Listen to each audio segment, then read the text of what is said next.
Good morning everyone. Om schools online એજ્યુકેશનમાં આપ સૌનું સ્વાગત છે. ધોરણ 7 આપણે વિદ્યાર્થી મિત્રો લસા મુજબ દાખલા ભણતા શીખી ગયા હતા. તો હવે લસા મુજબ જ સરવાળા કરવાના છે, પણ ઓલા અપૂર્ણાંક સ્વરૂપે આપ્યા હતા અંશ અને છેદ સ્વરૂપે, આ મિશ્ર અપૂર્ણાંક સ્વરૂપે આપેલા છે. તો મિશ્ર અપૂર્ણાંકને આપણે સાદા અપૂર્ણાંકમાં કેમ ફેરવાય એ આપણે હવે ભણશું. તો કે એ બધું હું તમને શીખવાડું, પણ તમારું ખાસ ધ્યાન હોવું જોઈએ.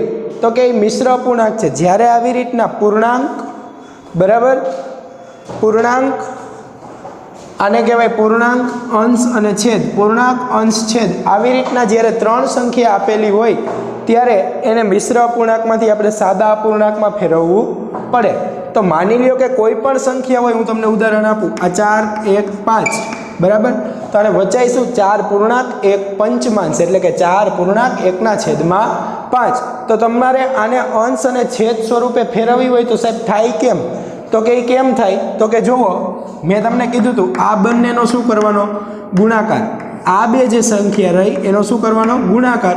એનો જે જવાબ આવે એમાં આ સંખ્યા ઉમેરી દેવાની. શું કરવાની? ઉમેરી દેવાની. અને છેદ એમનેમ રાખવાનો. છેદ એમનેમ રાખવાનો, બરાબર. તો કે આ સંખ્યાનું આપણે એવું કરવું હોય, શું કરવાનું? 5 ચોક 20. કેટલા થાય? 5 ચોક 20. 20માં આ 1 ઉમેરવાનો. 20માં 1 નાખો તો 21. 21/5. તો આ બની ગઈ સાદા અપૂર્ણાંક સ્વરૂપે અંશ અને છેદ. ગમે એ મિશ્ર અપૂર્ણાંક સંખ્યા હોય એને પહેલા આપણે સાદા અપૂર્ણાંકમાં ફેરવી તો જ દાખલામાં આગળ જઈ શકી. જો સાદો અપૂર્ણાંક બની જાય પછી દાખલો તમને બધાને આવડે. ખાલી નવું જ છે. માની લ્યો કે હજી એક ઉદાહરણ આપું, 6 પૂર્ણાંક 5/9. તો આ બે સંખ્યા રહી છે છેદની ના પૂર્ણાંક, એનો શું કરવાનો? ગુણાકાર. 9 6 54. 54માં આ 5 રિયાની પ્લસ કરવાના. 54માં 5 નાખો તો 59. 59/9. તો ગમે એ મિશ્ર અપૂર્ણાંકની સંખ્યા હોય એને પહેલાં આપણે સરવાળો હોય, બાદબાકી હોય, ગુણાકાર હોય કે ભાગાકાર હોય, સૌ પ્રથમ આપણે એને સાદા અપૂર્ણાંકમાં ફેરવવી પડે. તો કે આવી રીતના આ બેનો ગુણાકાર થાય, એનો જે જવાબ આવે એમાં આ ઉમેરવાનું અને અંશ પછી છેદ એમનેમ રહે. તો હવે બધા અહીંયા જુઓ, સૌથી પહેલા મિશ્ર અપૂર્ણાંકમાં આપી અને આપણે સાદા અપૂર્ણાંકમાં ફેરવવી પડે. 7 નો ઘડિયો 2 સુધી. 7 દૂ 14. 14માં આ અંશ રહ્યો ને એ ઉમેરવાનો, પછી ગુણાકાર કરવાનો નથી. ગુણાકાર કઈ બે સંખ્યાનો કરવાનો? આ બે સંખ્યાનો. 7 દૂ 14. 14 ને 1 15. કેટલા આવે? 15. અને છેદ હંમેશા એમનેમ 15/7 વધતા. 15/7 વધતા. ખાસ ધ્યાન આપજો, 4 નો ને 3 નો ગુણાકાર. 4 તેરી 12. 12માં 8 ઉમેરવાના. શું કરવાના? 8 ઉમેરવાના. 4 તેરી 12. 12માં 8 નાખો તો 20/4. તો હવે તમારે આ દાખલો પહેલા શીખવાડ્યો એના જેવો થઈ ગયો. ખાલી નવું આટલું હતું, મિશ્ર અપૂર્ણાંકમાંથી સાદા અપૂર્ણાંકમાં કેમ ફેરવવાનું. તો સાદા અપૂર્ણાંકમાં ફરી જાય પછી લસા લેતા તો તમને બધાયને આવડે છે. શું લખવાનું? સીધું લસા બરાબર લસા. તો 7 નો ને 4 નો લસા લેવો હોય તો મેં તમને કીધું હતું કંઈક, ફરી એકવાર યાદ કરાવી દઉં કે આપેલ છેદની સંખ્યાનો ઘડિયો લખતા જે પહેલા સરખી સંખ્યા આવે એ એનો લસા હોય. તો કે જુઓ, 7 એકા 7, 7 દૂ 14, 7 તેરી 21, 7 ચોક 28, 7 પંચા 35, 4 એકા 4, 4 દૂ 8, 4 તેરી 12, ચોકે ચોકે 16, 4 પંચા 20, 4 છક 24 ને 4 સત્તા 28. જો આવ્યા બે સરખા, તો આ સંખ્યાનો લસા કેટલો થાય? 28. તો લસા બરાબર 28. કેટલો આવે? લસા કેટલો આવે? 28. આપેલી છેદની સંખ્યાનો ઘડિયો બોલતા જે સૌથી પહેલા નાની સરખી સંખ્યા આવે એ સંખ્યાનો લસા હોય. તો 28. હવે મેં તમને આવું કંઈક શીખવાડ્યું હતું કે 15 ગુણ્યા છેદમાં 7 ગુણ્યા વધતા 20 ગુણ્યા છેદમાં 4 ગુણ્યા. ભૂલી ગયા હોય તો હજી એકવાર યાદ કરાવી દઉં. આપણે લસામાં છેદ સરખા કરવાના હોય તો નીચે જેટલા વડે ગુણી એટલા જ વડે ઉપર ગુણવાનું હોય. કોઈ દી અંશમાં કંઈ 28 લઈ આવવાની ટ્રાય કરવાની નહીં. તો 7ના ઘડિયામાં 28 ક્યાં આવે ને એ ગુણાકાર આપણે લખવાનો. તો જુઓ 7 ચોક 28, તો ગુણાકાર કેની હારે કરવો પડે? 4 હારે. 7 ચોક 28 બરાબર. નીચે 4 વડે તો ઉપર 4 વડે. 4ના ઘડિયામાં ક્યાં? પછી અહીંયા 4 નહીં મૂકવાના, કારણ કે એ તો 7ના ઘડિયામાં 4 આવતા હતા 28. અહીંયા 4 મૂકો ચોકે ચોકે 16 જ થાય. 4ના ઘડિયામાં ક્યાં 28 આવતા હતા? 4 સત્તા 28. તો અહીંયા કેટલા મૂકવાના થાય? 7. 4 ગુણ્યા 7, નીચે 7 વડે તો ઉપર 7 વડે. બસ આટલું આવડે પછી દાખલો બધાયને આવડે, અને આટલું પણ આવડવું જ જોઈએ. રેડી? તો હવે તો કાંઈ નથી.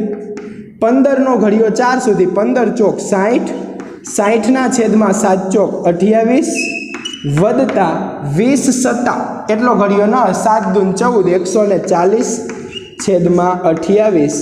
હવે થઈ ગયા બેયના છેદ સરખા? તો કે હા. તો 60 વત્તા 140 છેદમાં 28 એટલે કે 140માં 60 ઉમેરો તો કેટલા થાય? 200. કેટલા થાય? 200ના છેદમાં 28. 200ના છેદમાં 28. અંશ મોટો, છેદ નાનો, અશુદ્ધ અપૂર્ણાંક. દરેક અશુદ્ધ અપૂર્ણાંક મિશ્ર અપૂર્ણાંક સ્વરૂપે હોય ને હોય જ. આટલો દાખલો કરો તો પણ સાચો જ પડે, પણ જો અશુદ્ધ અપૂર્ણાંક હોય તો આપણે આગળ જવું પડે. તો 200 ભાગ્યા શું કરવા પડે? 28. 28નો ઘડિયો 200 સુધી બોલવો પડે. એટલી તો ખબર પડી જ જવી જોઈએ. 28ના અડધા કેટલા થાય? 14. એટલે 28 પંચા 140 થતા હોય, આપણે એનાથી આગળ જવું પડે. જુઓ 28 ગુણ્યા 6 તો 6 8 48નો આંકડો વધી પડી 4, 6 દુ 12 ને 4 16, 168 આવે. અને 28 ગુણ્યા 7 જોઈ લેવાનું. 28 ગુણ્યા 7, 7 8 56નો છગડો વધી પડી 5, 7 દુ 14, 14 ને 5 19, 14 ને 5 19, 28 સત્તા 196. અહીંયા ભાગ હલાવાય, કારણ કે 28 8 તો વધી જતા હોય. તો 28 સત્તા 196, તો 200માંથી 196 કાઢો તો 4 વધે. કેટલા વધે? 4. 28માંથી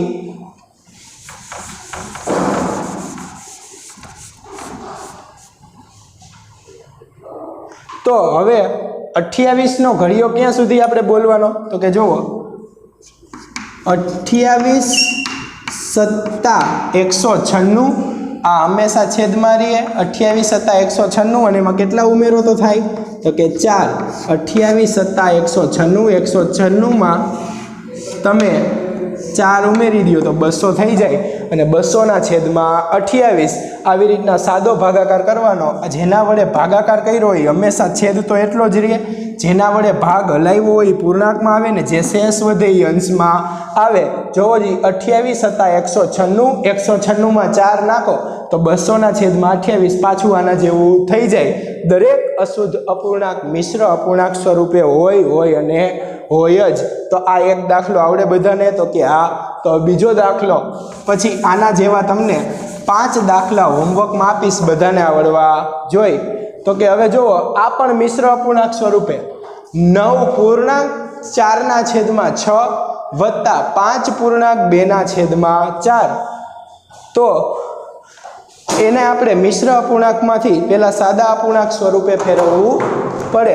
મિશ્ર અપૂર્ણાંકમાંથી સાદા અપૂર્ણાંક સ્વરૂપે ફેરવો તો મેં હમણાં જ તમને શીખવાડ્યું કે આ બેય સંખ્યાનો શું થાય?